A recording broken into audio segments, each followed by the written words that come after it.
Bonjour à tous.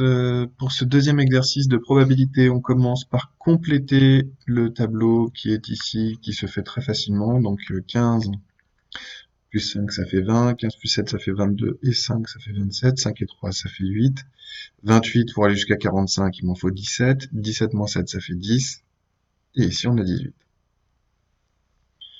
Passons maintenant à la question proba à proprement parler, qui est quand même beaucoup plus intéressante.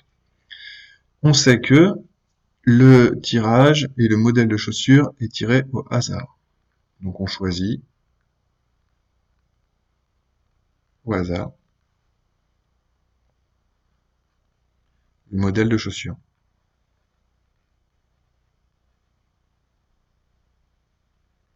Cela signifie donc qu'il y a équiprobabilité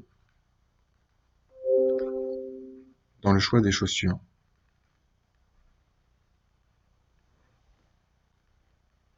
Les chaussures, ce sont les issues. Et donc ça veut dire que je peux me permettre d'utiliser la formule de l'équiprobabilité que vous n'aimez pas. La probabilité d'un événement A se calculera par le nombre d'issues qui réalise 1 sur le nombre d'issues possibles. Ça permet de transformer un exercice de proba en exercice de dénombrement, en fait. On va juste compter les coups gagnants, si vous préférez, le nombre de moyens de piocher la bonne chaussure. Quand on veut piocher une chaussure noire dans le magasin A, on va se retrouver à prendre 20 chaussures différentes sur 45 possibles. Ce qui fait 5 fois 4 sur 5 fois 9, un total de 4 neuvièmes en probabilité. Deuxième situation, dans le magasin A, toujours, si on veut prendre une chaussure de sport, il y a 18 chaussures de sport sur 45 possibles, ce qui nous fait 2 fois 9 sur 5 fois 9, 2 cinquièmes en probabilité. Et enfin, toujours dans ce magasin A, si on veut prendre des chaussures marron et de ville, il va falloir venir prendre ces 5 chaussures qui sont là.